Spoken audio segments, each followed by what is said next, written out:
বাংলাদেশ নিয়ে জাতিসংঘ একটা রিপোর্ট প্রকাশ করেছে। বাংলাদেশে আল কায়দার ঘাঁটি আছে। ঘাঁটি বলতে তারা নেটওয়ার্ক সম্প্রসারণ করছে। অর্থাৎ তারা এখানে বড় ধরনের প্রস্তুতি নিচ্ছে। এ এবং জাতিসংঘ উদ্বেগও জানিয়েছে। কানাডা বাংলাদেশ ভ্রমণের সতর্কতাও দিয়েছে। প্রশ্ন উঠেছে, বাংলাদেশ কি আন্তর্জাতিক নিষেধাজ্ঞার ফাঁদে পড়ে গেল? এমন ঘটনা তো পৃথিবীর বহু দেশেই ঘটে, জঙ্গি হ্যাঁ, এইটা সেটা যখন এই ধরনের সিম্পটম দেখে এবং সেগুলো যখন বাস্তবেও দেখে, তখন এই দেশের উপরে এক ধরনের নিষেধাজ্ঞা চলে আসে, স্যাংশন। ফরিদ ভাই, আপনার কি মনে হয় বাংলাদেশ এই ধরনের একটা ফাঁদে পড়ে গেল? ধন্যবাদ আপনাকে। সেই সাথে আমাদের ভুইয়া সাহেব সহ আপনার আমজনতার দর্শকদের অনেক অনেক শুভেচ্ছা। আপনি যেটা বললেন যে বাংলাদেশ কি নিষেধাজ্ঞার ফাঁদে পড়ে গেল, তো পড়েই আছে। তো নিষেধাজ্ঞার ফাঁদে না, নিষেধাজ্ঞা তো অলিখিত নিষেধাজ্ঞা তো চলতেই আছে। এই আদম ব্যাপারী ইউনূস, এনজিওগ্রাম সরকারের, ইউনূস এর সরকার এবং ২২ মাসের, আর তারেক রহমানের ৪ মাসের সরকার, মুশতাকা প্রধানমন্ত্রী, এই ২২ মাসে কি ২২ টাকা বিনিয়োগ বাংলাদেশে আসছে? এদেশে তো নিষেধাজ্ঞা চলতেই আছে, নিষেধাজ্ঞা কোথায় নাই? তার মধ্যে এটা হবে গোদের উপরে বিষ ফোঁড়া, মানে বোঝার উপরে শাকের আটি। যখন জাতিসংঘ রিপোর্ট দেয় যে এই আপনি যেটা বললেন যে এখানে ঘাঁটি তারা নেটওয়ার্ক করতেছে, নেটওয়ার্ক কখন করে?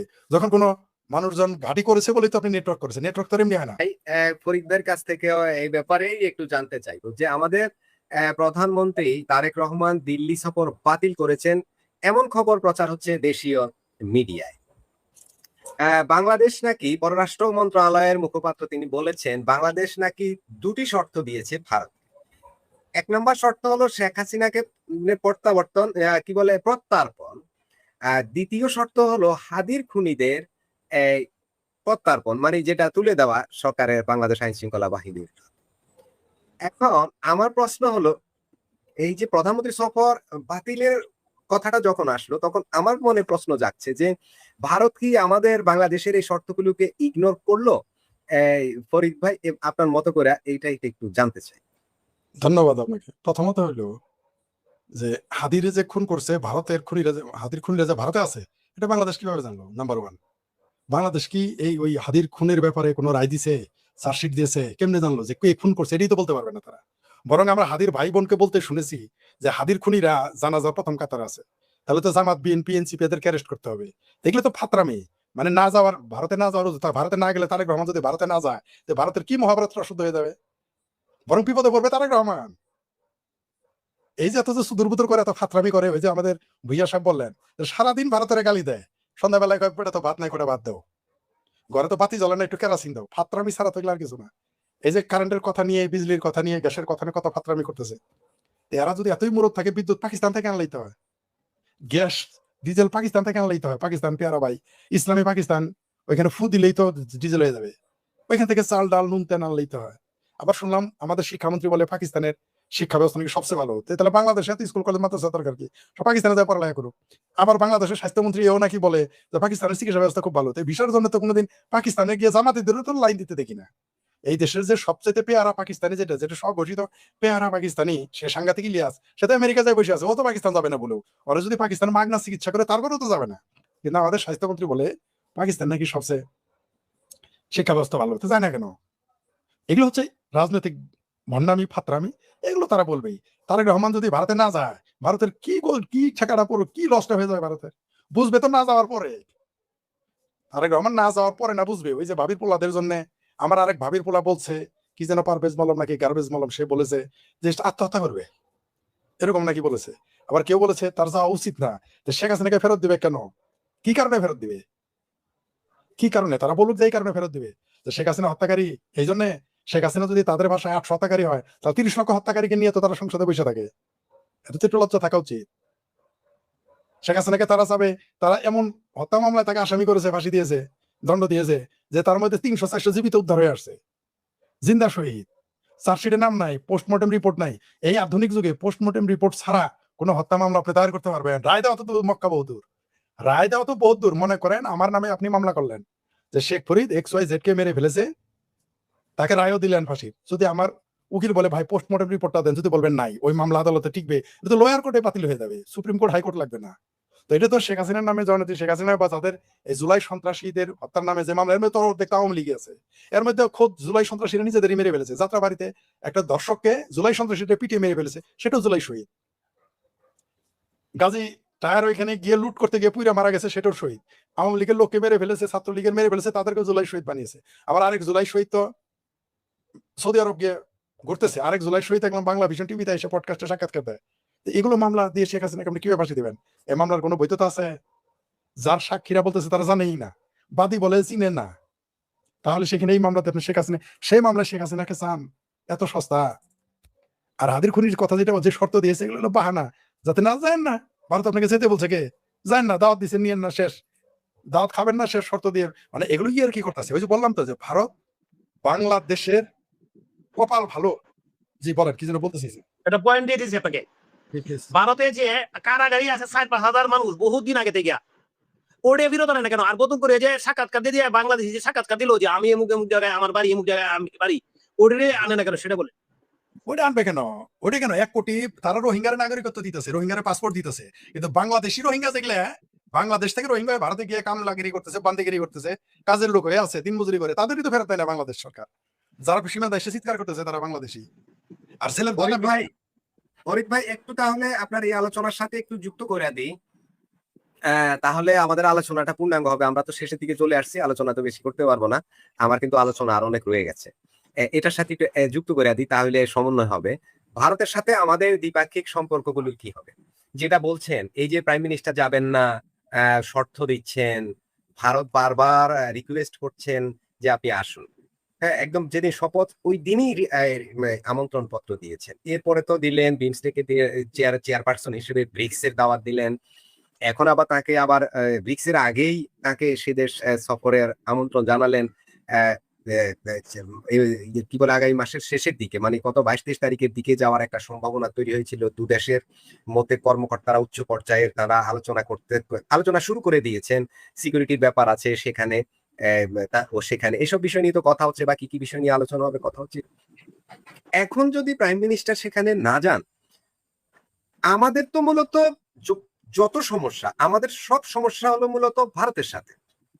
আর ভারতের যত সমস্যা তার একটা অংশ আমাদের সাথে, নেপালের সাথে, চীনের সাথে, যাদের সাথে বর্ডার আছে তাদের সাথেই তো, প্রতিবেশীর সাথেই তো মানুষের সমস্যাটা একটু বেশি থাকে স্বাভাবিকভাবে। অন্য দেশে, দূর দেশের কারোর সাথে খুব বেশি সমস্যা থাকবার কথা না, সবচেয়ে বেশি সমস্যা প্রতিবেশীর সাথে হওয়ার কথা। এখন ভারতের সাথে আমাদের দ্বিপাক্ষিক যে সম্পর্কগুলো রয়েছে, যদি আমাদের দু দেশের মধ্যে সম্পর্কটা এভাবে তিক্ততা চলতেই থাকে কিংবা বাড়তেই থাকে, তাহলে আমাদের দ্বিপাক্ষিক সম্পর্কগুলোর কি হবে? বিশেষ করে তিস্তা চুক্তি, গঙ্গার পানি বন্টন চুক্তি, সীমান্ত হত্যা, অনেক বিষয় তো আছে।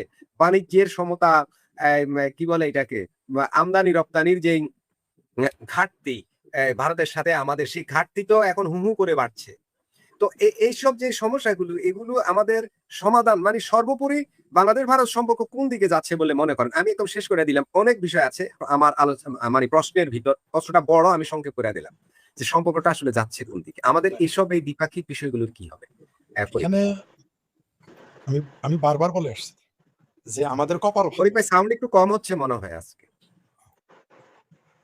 সাউন্ড কম হচ্ছে? 1 মিনিট আমাকে একটু, এখন ঠিক আছে কিনা দেখেন তো, এখন শোনা যায়? জি হ্যাঁ ঠিক আছে। শুনেন, আমাদের কপাল ভালো, যেটা বারবার এবং বলে আসছে এবং বলবো, যে আমাদের কপাল ভালো যে ভারতের মতো একটা নিরীহ শক্তিমান প্রতিবেশী দেশ পেয়েছে।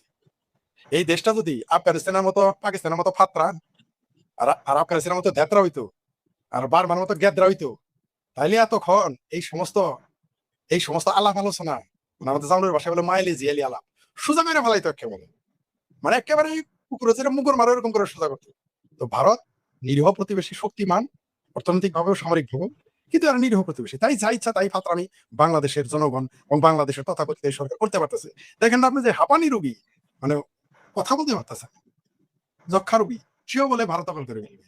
দেখবেন ওই যে কি যেন নামটা মাসারা, ওই রিটায়ার্ড আর্মি অফিসার, হাঁটতে পারে না, ঠিক আছে, ফজর নামাজ পড়ার আগে 3 বার করে রুজু করতে হয়, কারণ তার ডায়াবেটিস, তার পেশাবে, তার আন্ডারপ্যান্ট পায়জামা বান্ধবী ভিজে যায়, তার হাঁটতে পারে না, বলে ভারত দখল করবে, 7 সিস্টার খেয়ে ফেলবে। এই দেশের লিল্লাখর মৌলবী বলে ভারত দখল করবে 1 কোটি মুসলমান নিয়ে। তো এগুলো কেন বলতে পারতেছেন জানেন? এগুলো যে কারণে বলতে পারতেছে, ঠিক ওই কারণেই এই সরকারও ভারতের সাথে ফাতরামি করতে পারতেছে, আর কিছু না। ভারত ছাড় দিতেছে, কারণ ভারতের চুলকাইলেও ভারত কিছু মনে করতেছে না। ভারত চিন্তা করতেছে ভারত তো আর মাছ মারতে দেখছেন তো, কল মাছ মারে তখন কিন্তু বড়শি ছেড়ে দেয়, বড় বড় মাছ মারলে কিন্তু বড়শি ছেড়ে দেয়। মাছ মনে করেন তো খুব দৌড়াইতেছে আমাকে আটকাইকে, বড়শি আটকেছে তাতে কি, কিন্তু যখন খিচা টানটা দিবে তখন আস্তে করে উঠে চলে আসবে, একাই মাছ চলে আসবে। বাংলাদেশে দশ হবে তাই, আমরা মজ্জু আছে না মালদ্বীপে বহুত ফাতরামি করতে দেখছি, শেষে কিন্তু ভারতের পায়ে ধরে হাতে ধরে, মোদির পায়ে ধরে হাতে ধরে খাবার পানি পর্যন্ত নিয়ে যাইতে হয়েছে। ওইগুলো ফাতরামি আমরা দেখেছি। পাকিস্তান বুঝতেছে ভিখারিস্তানে পরিণত হয়েছে, তো বাংলাদেশ জাকাতিস্তান বানাবে জামাতির বলেছে, এরা জাকাতিস্তান তো হইতেই চায়, এদের কপালে শনি আছে, তার জন্য এই পালাপালি নাচানাচি কুতাকুতি করতেছে। তারেক রহমান গেলেও বিপদে পড়বে ভারতে, না গেলে আরো বেশি বিপদে পড়বে, আপনি আপনাকে বলে দেই স্পষ্ট কথা। তারেক রহমান মনে করতেছে গেলে তো আমি ঝামেলাই করবো, না গেলে আরো বেশি ঝামেলাই করবে। ওই যে অক্ষয় খান্নার একটা অক্ষয় অক্ষয় অক্ষয় কুমারের একটা ডায়লগ আছে না সিনেমার, যে আমি যা বলবো তা করবো, আর যা বলবো না তা ডেফিনেটলি করবো। তো তিনি যদি ভারতে যান ঝামেলায় পড়বেন, আর ভারতে না গেলে ডেফিনেটলি তার ঝামেলায় পড়বেন, কোনো সন্দেহ নেই। কারণ তার কপালে শনি ভর করেছে। কারণ হলো যে তার যে পরামর্শগুলো দেখেন কারা, যে লোক তার সাপোর্টারদের কথায় রবীন্দ্রনাথের জন্মদিনের পোস্ট উল্টাই ফেলে, ডিলিট করে ফেলে, তো সেই লোক ভারতে যাবে কি যাবে না, তার বিরাট বড় বড় বুদ্ধেলাস উপদেষ্টা, একটা হলো জুনায়েদ সাকি, বায়ে সিগনাল দিয়ে ডাইনে মোড় নেয়া, কোথাকার কোন সাকি, আর একটা হলো জায়েদ পাড়া, এগুলোকে নিয়ে তার এইগুলো তার উপদেষ্টা পরিষদ। আর একটা হলো যে নাটার এস বিকে সিগেট, কি বলে নিজেই জানে না। যেই দেশের মন্ত্রী বলে যে কারেন্টের তার লম্বা, পল্লী বিদ্যুতের তার লম্বা, তাই কারেন্টের লোডশেডিং হয়, যাইতে দেরি হয়। যে দেশের প্রধানমন্ত্রী বলে মাটির নিচ থেকে গ্যাস বারমার বারমার ভারত নিয়ে চলে যাইতেছে, মানে একটা ক্লাস পঞ্চম শ্রেণীর পাশের ছাত্র মতো যার বোধ, তো সেই মানুষ ভারতে গেলেই কি আর না গেলেই কি। তবে বলে দেই, গেলে ওই যে সেই বিখ্যাত কথা হইলো আপনার ওই বনফুলের সেই গল্প, তিনি একটা জায়গায় এই আর কি ভুলে গেলাম নামটা, যাযাবরের লেখাতে পড়েছি, ওখানে একটা কথা আছে, হোমিও ওষুধ যদি খান সর্দি হইলে তাহলে ওষুধ খাইলে 7 দিনে ভালো হবে, আর যদি না খান তো ওষুধ 1 সপ্তাহে ভালো হবে। তারা রহমানের দশা তাই, গেলেও তা না গেলেও তা, তার সে তার পরিণতি দেখতে পারবে। তবে এগুলো করে বাংলাদেশ, আপনি যেটা বলেন সম্পর্ক, এই যে বাংলাদেশের সাথে ভারতের সম্পর্ক যে তলানিতে নামিয়ে ফেললো 2024 সালের 5ই আগস্টের পরে, এই জুলাই সন্ত্রাসের মাধ্যমে তুরস্ক আর পাকিস্তানের সহায়তায় যে সরকার গঠিত হইলো, যে জঙ্গি সরকার গঠিত হইলো বা জঙ্গিবাদী স্প্রেড করা হইলো, তারা তো মনে করতেছে ভারতের সাথে সম্পর্ক তলানিতে নিলে খুব আরামে থাকবে, এগুলো সব না খেয়ে মারা যাবে।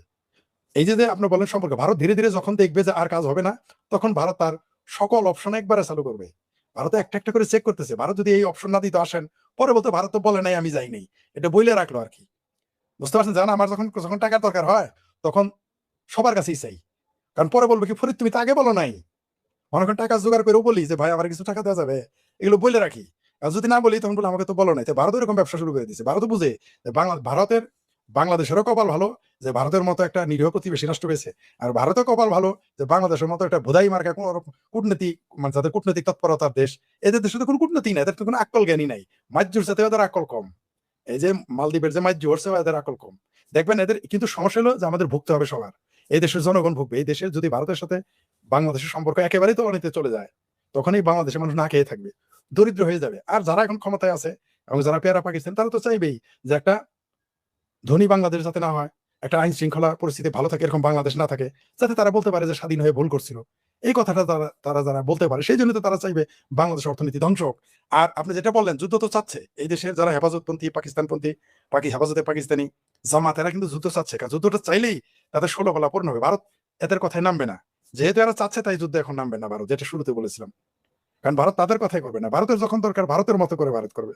এরা চাচ্ছে একটা যুদ্ধ হলেই তারা তখন বলতে হবে এই যে দেখো আমাদের আক্রমণ করছে, তখন পাকিস্তান আসতে পারবে, তুরস্ক আসতে পারবে, ভারত এই সুযোগ দিবে না। ভারতের সাথে আমাদের সম্পর্ক যখন শীতল হয়ে যাবে, সীমান্তের সম্পর্ক খারাপ হবে, আমাদের কূটনৈতিক সম্পর্ক ফাইনালি খারাপ হয়ে যাবে, তখন এই দেশের মানুষ না খেয়ে মারা শুরু করবে, দুর্ভিক্ষে মারা যাবে, আপনি ঠেকে রাখতে পারবেন না। তো আমার মনে হয় আমরা ভেবেছিলাম একটি তথাকথিত নির্বাচনও যদি হয়, আমাদের দেশটা যুদ্ধ দুর্ভিক্ষ থেকে বেঁচে যাবে, গৃহযুদ্ধ থেকে বেঁচে যাবে। কিন্তু আমার তা মনে হচ্ছে না। মানে এই সরকার, এই মুসলিম সরকার, জামাত, বিএনপি, এই সম্মিলিত, এটা তো কোনো বিরোধী দল নাই, পৃথিবীর একমাত্র দেশ বাংলাদেশ যেখানে কোনো বিরোধী দল নাই, এখানে আছে সরকারি দল এবং সরকারি বিরোধী দল, সব মিলকে জুলকে তারাই, তারা জেনে শুনে বাংলাদেশটাকে একটা দুর্ভিক্ষের দিকে নিয়ে যাচ্ছে, গৃহযুদ্ধের দিকে নিয়ে যাচ্ছে, অর্থনৈতিকভাবে ধ্বংস হওয়ার দিকে নিজেরাই ডুবে যাচ্ছে। কিন্তু কিছু করার নাই, এখন আপনি যে চুলকায় আহ্বানকে ফেরাইতে পারবে না। তবে ভারতের সাথে যেদিন ফাইনালি আমাদের সম্পর্ক নষ্ট হয়ে যাবে, এদেশে দুর্ভিক্ষ শুরু হয়ে যাবে, মানুষ না খেয়ে মারা যাবে দলে দলে পালে পালে। কারণ এখনই কিন্তু 1 কোটি লোক ভারতে গিয়ে কামলা দেয়, কামের বোয়াগিরি করে, আর 1 কোটি মানুষ ভারতের সীমান্তে চোরাকার বাইরে করে ভাত খায়, অর্থাৎ 2 কোটি মানুষ বাংলাদেশ সরকারের সাথে সম্পর্ক নয়, সম্পূর্ণ ভারতের আয়ের সাথে নির্ভর করে, ভারতের সাথে সম্পৃক্ত। এটা যখন বন্ধ হয়ে যাবে, বাংলাদেশে এমনি দুর্ভিক্ষ লেগে যাবে, ভারত শেষে তাই করবে। দিন শেষে ভারত ফুড চেইন কেটে দিবে, এই দেশে বাণিজ্য অর্থনৈতিক সকল সহযোগিতাকে বন্ধ করে দিবে, তখন দেখতে পাবেন বাংলাদেশে কি কি ঘটে। জি, ধন্যবাদ। ফরিদ ভাই আমরা তো শেষ করব, শেষের দিকেই চলে আসছি। আমি রফিক ভাইয়ের কাছে একটু যাই। রফিক ভাই যদি সংক্ষেপে আলোচনা করেন, আমার আরেকটা ছোট বিষয় আছে, সেটাও আলোচনা করে শেষ করে দেব। সংক্ষেপে যদি বলেন, সময় বেশি নিতে পারবেন না। সেটা হচ্ছে যেটা ফরিদ ভাইকে প্রশ্ন করেছিলেন যে আমাদের দ্বিপাক্ষিক সম্পর্ক, আমাদের অনেকগুলো বিষয় আছে, গঙ্গা, তারপরে তিস্তা, সীমান্ত হত্যা, বাণিজ্যের অসমতা, অনেক বিষয় আছে যেগুলো নিয়ে ভারতের সাথে যদি আলোচনার টেবিল ক্লোজ হয়ে যায়, তাহলে এই সমস্যাগুলো আমাদের সমাধান হবে কিভাবে? রফিক ভাই সংক্ষেপে। দেখেন মাসুদ ভাই, আমি কিন্তু সবসময় বলি যে ভারতের কিন্তু প্রয়োজন আমাদের দেশে নাই, কম। আমি তো সবসময় বলি যে ভারত এমন কোন জিনিস কি আছে যে ভারত বাংলাদেশের কাছে চাইছে যে ভাই এই জিনিসটা আমাকে দেন, আমার খুব দরকার, বা এই জিনিসটা দিতে হবে, এরকম কোন দরকার এবং বলছে যে সুতরাং যেখানে আমাদের দরকার সে কিন্তু আমাকে কিন্তু আগ বাড়ায় দেওয়া উচিত। এখন ভারত কিন্তু যেমন কোনো কারণ হোক, তাদের পরিস্থিতিগত কারণে হোক, কারণ ভারত, আমি এটা সবসময় বলি ফরিদ ভাই বলে, আমি অনেক ভিডিওতে বলছি যে ভারতীয় যারা রাজনীতিবিদ, তারা দেখেন ওই যারা ভারত চালায় এদের বয়স কত দেখছেন আপনি? 60 এর উপরে, 70, 80 এরকম, মানে এক্সপিরিয়েন্স মানুষ। এই যে আমাদের এই যে আমাদের কূটনীতিককে পাঠাইলো, এই ভদ্রলোক উনি মন্ত্রী ছিল, তারা পাঠাইছিল কূটনীতি করে, শেষ পর্যন্ত দেখলো যে তার বাণিজ্যতার একটু খেনা হবে, তারা তার মন্ত্রী বানায় দিল। এবং দেন কোনো কূটনীতিক গিয়ে প্রধানমন্ত্রীর সাথে দেখা করার কোনো আছে, সুযোগ আছে দেখছেন কোনোদিন? কিন্তু আমাদের দেশের সমস্যা, ভারতের সমস্যা নিয়ে আলোচনা করে, আমাদের প্রধানমন্ত্রীর সাথে আলোচনা করে, এই জিমিত শিবির ডাইরেক্ট চলে কিন্তু আপনার ইয়াতে দিল্লিতে চলে গিয়ে প্রধানমন্ত্রীর সাথে ডাইরেক্ট দেখা করছে। তাহলে বুঝলেন, তাহলে ওনারা কত এক্সপিরিয়েন্স, কত ব্রেন, কি খেলা খেলতে চায়। এখন এই জন্য কিন্তু তারা পাঠাইছে রাষ্ট্রদূত করে, যাতে সে জিনিসটাকে সুন্দর করে আগায় নিয়ে যেতে চায়। ভারত আসলে শুনে, ভারত যেহেতু উদীয়মান অর্থনীতির দেশ, একটা জিনিস চিন্তা করে, যেসব দেশ উদীয়মান অর্থনীতির দেশ থাকবো, তারা কিন্তু যুদ্ধের থেকে মহা দূরে থাকতে চায়, অনেক দূরে থাকতে, তারা চায় দেশের জনগণ উন্নয়ন, দেশের উন্নয়ন। ভারত চায় না যে কোনো একটা মানে ক্যাশ কালের মধ্যে পুরো ওই যুদ্ধ করো, ওই তাদের তাদের অর্থনীতির একটা ক্ষতি হয়, ইমেজের একটা ক্ষতি হয়। কিন্তু পাকিস্তান কিন্তু এই জিনিসটা চিন্তা করে, পাকিস্তান চিন্তা করে যে কারা কিভাবে মারিয়ে খাবো, কাদের কিভাবে আক্রমণ করবে। তা আপনি যারা বলছেন এই যে কূটনীতিক কথাটা বলছেন, এই জন্যই কিন্তু বারবার চেষ্টা করতেছে যে বাংলাদেশের থেকে স্বাভাবিক সুন্দর সম্পর্ক রাখুন। কিন্তু যদি আপনি এই যে বললেন, আপনি এই যে ডিসেম্বরে শেষ হয়ে যাবে আমাদের গঙ্গা চুক্তি বন্ধ শেষ হয়ে যাবে, গঙ্গা চুক্তি যখন শেষ হয়ে যাবে, তখন যখন ভারতের পানি নিয়ে এই কাজটা করে, তাহলে আপনি কি করতে পারবেন? কিছুই করতে পারবেন। আবার তিস্তা নিয়ে বহুদিন ধরে আছে, যেটা নিয়ে আলোচনা হওয়ার কথা ছিল, আর আপনি বলতেছেন না, রফিক ভাই একটু ইয়ে দেই। ভারত পাকিস্তান কিন্তু ওই যে সিন্ধুই তো মনে হয়, সিন্ধু নদের কি পানি নিয়ে পাকিস্তানের সাথে ভারতের ঝামেলা চলছে, তো এটা ওখানে বলবো। পাকিস্তান অলরেডি হুমকি দিয়েছে হামলা করবে। তো আমরাও তো কি বলে গঙ্গার পানির জন্য ভারতে হামলা টামলা করবো, এই ধরনের হুমকি কি আমরাও দেবো নাকি? রফিক ভাই বলুন। আসলে যে আমি এটা বলবো, কারণ আমি নিজে যদি এটা নিয়ে বেশি আলোচনা করি, গতকালকে আমি নিজের ভিডিওতে এটাকে ভিডিও করছি যে ভারতের ওই জন্য সিন্ধু নিয়ে। এখন এই যে আপনার তিস্তাতে মহাপরিকল্পনা করবেন, আপনি এখানে পানি আটকায় রাখবেন, কি না করবেন, এই করবেন, এটা কি না কিছু করবেন, আপনার চীনের সাথে ইয়ে করবেন, এগুলি তো অনেক আলোচনা আমরা করছি। চীনে এখানে অত সহজে বিরূপ করবে না, এরা সম্ভবত যাচাই করবে, যাচাই করে আপনার পানির ব্যবস্থা যদি না করতে পারেন, তাহলে তিস্তা মহাপরিকল্পনা করলে তো কোনো লাভ হবে না। সুতরাং এটা আপনি ইনভেস্ট করবেন চীন। তার মানে প্রতিটা ক্ষেত্রে বা চীনও যদি আমাদের তিস্তাতে যদি আমরা ইনভেস্ট করতে চাই মহাপরিকল্পনা, এরপরও ভারতের সাথে কি ধরনের আমাদের একটা সম্পর্ক ডেভেলপ হলো কিনা ওইটা কিন্তু চীন জানতে চাবে।